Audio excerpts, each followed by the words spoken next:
Happy Halloween. Today's going to be a little bit different because we don't have a lot of propositions on the board, but it's Taco Tuesday and I have to talk to you about a couple of these that stuck out like a sore thumb to me. So here we go. Without further ado, let's get started. First things first, we have the Cleveland Cavaliers versus the Knicks. It's a 1-point spread. This is the closest game on the slate. The other two games have potential blowout equity. I'm not interested in them. I will say this. There is one particular situation going on in the Clippers that we have no idea. Harden has been moved to the Clippers and it's absolutely a surprise to me. Boy, oh boy, was I surprised. So I don't think he's going to play tonight. If he did, I'd be shocked. But either way, I'm going to Russell Westbrook, 13.5 rebounds plus assists less. First of all, like I said, blowout equity. He may not play a full game. But second, he's been grabbing rebounds, but his assists are too high, I think, at 7. I think he had a couple of good games where he was dishing out dimes. I think he should go back to around 5. My model has his rebounds plus assists going for 11.5. So I will go ahead and take the 2-point differential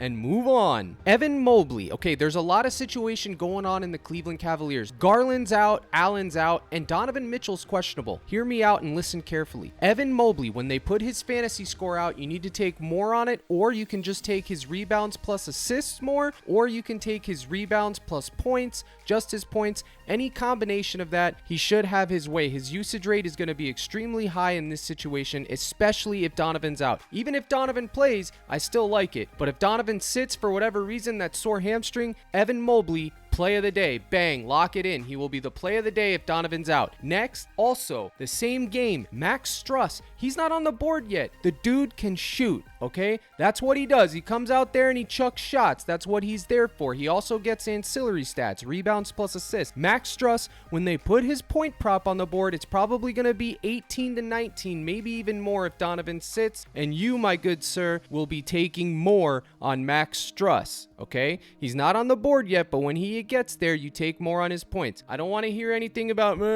last game he had 4 points or 6 points at the half and he ended up finishing with like 20 something. The dude just chucks 20 times a game. You have to take that shot. It's supposedly going to be a close game. The usage is going to be there. Starters are out. The NBA is all about minutes plus opportunity equals success, okay? It's the most predictable sport. When guys sit out, it's next man up. Donovan's out, Struss and LeVert. Same with LeVert. Again, he's not on the board. When LeVert comes on the board, you target him. Points, PRA, fantasy score, whatever they have, as long as the lines aren't too egregious, you take it, okay? This Julius Randle, 7.5 rebounds, let me talk to you about it. I don't love it, but I take every discount. Anyone that's telling you not to take discounts because they got burned or they didn't hit or whatever else, bro, none of that stuff matters. This is all about math. It's already been solved. I don't understand why people don't get this in their heads. This isn't something that's up for debate. It's already been solved. If you're getting a discount at 7.5, it doesn't matter if you take more or less. If you take less on this, you just need to uninstall. I say that a lot, but it's the truth. If you don't want to take more, just fade it, but don't take less. Just take more, okay? Tired of people taking less on discounts. It's absolutely insane. Why wouldn't you just take less on the original line at 9 if you wanted to take less? Why would you take less on the discounted line, okay? I take all discounts. Whether they hit or not, it's irrelevant. I take them. I take all the discounts. It sucks when they don't hit.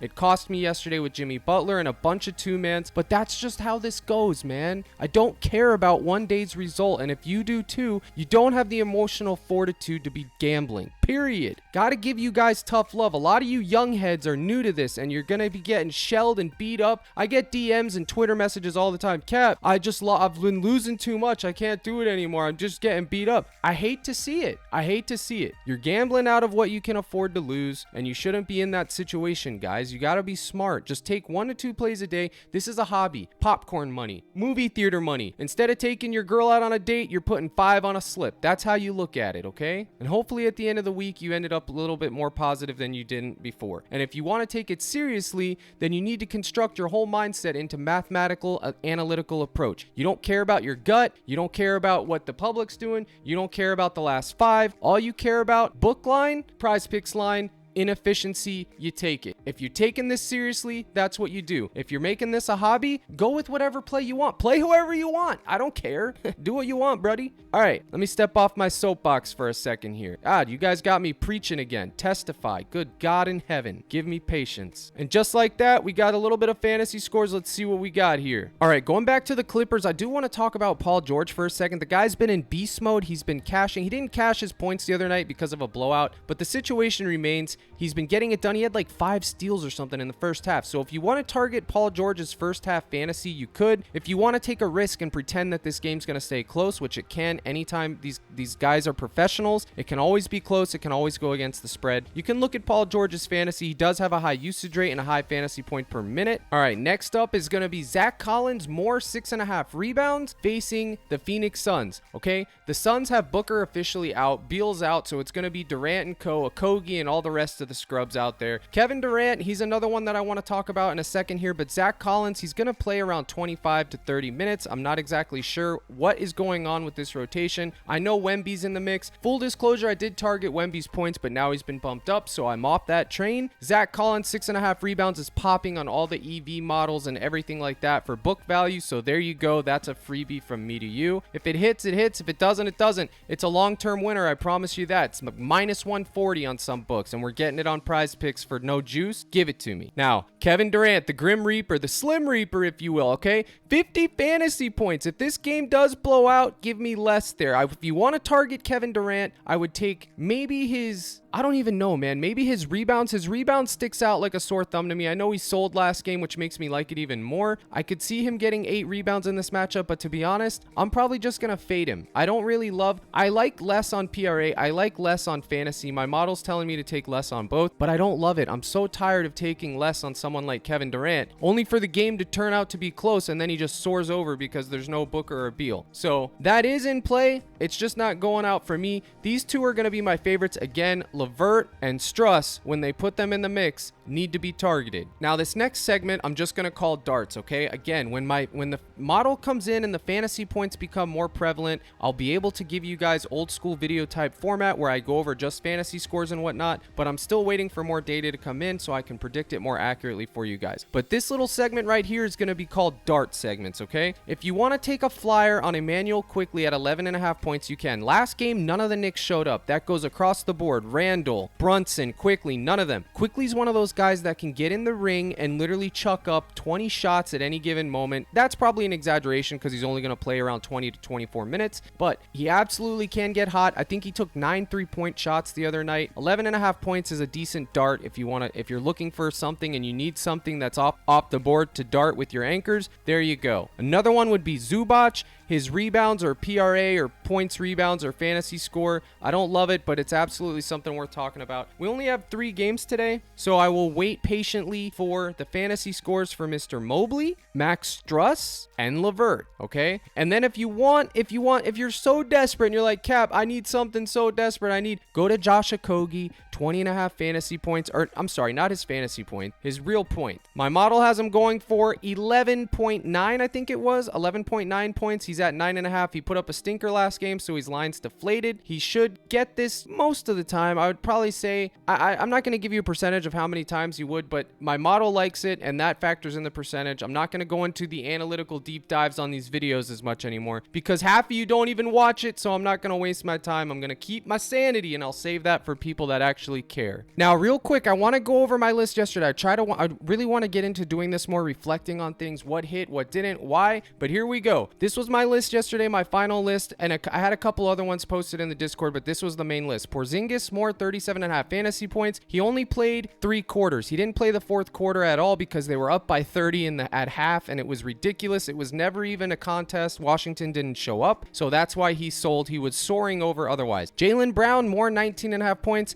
You already know he smashed over that. He went berserk. He had like 30 plus. Mark Williams, more 11 points, cash. Karl Towns, more 8 rebounds, cash. John Collins, more 12.5 points, cash. Gafford, DNP, and Kobe White, less 4.5 assists, cash. That is in addition to the Cam Thomas one that I gave out, the 8-1 that I gave out on my YouTube, and other ones in the Discord, the random slips. My point is, from showing the list and reflecting, is we have to look back and see how we did. Yesterday was a good day for me, but a lot of people, I'm getting messages, even in my own Discord, they're like, Cap, we didn't win. And I'm like, what are you guys doing? And then I see people chasing Gordon Hayward's rebounds. Because why? Because their last 5 kings, they look at the last 5, and if they see, oh, he got it last night, that means he's getting it tonight, right? Wrong. Stop doing that. It's ridiculous and it's just terrible. At that point, you're just scratching tickets on a lottery and I can't help you, okay? If you're in my Discord, just tail my plays, and if you're confused, just DM me and ask me for my slips personally. I try to post as many as I can,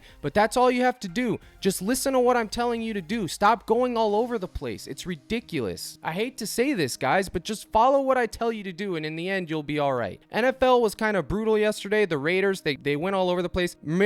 Myers and Adams both chalk. Both of those guys had an abysmal game. Jimmy G, terrible. Josh Jacobs ended up getting fed even though they got a blowout. It's absolutely insane. But I will say this. Laporta, cash. Gibbs, cash. St. Brown, cash. All right? So I will leave you with this. Devin Vassell, okay? He's the last guy that I will talk about here. 30 fantasy points? I'm not really big on this. This is what I did. I took less on his fantasy points and I took more on his real points. I'm not a fan of either both that much, but I did take it. I'm hoping the Spurs come back tonight. They just got embarrassed the other night, and that will be that. Guys, have a good Halloween. Be safe out there. I'm trying to make these videos every day, short and sweet. There will be a TikTok live stream later in the day, so I hope to see you there, and I'll probably have a Discord live too for the Discord members. Appreciate you guys. Here's a salute. Good luck, and as always, let's crush.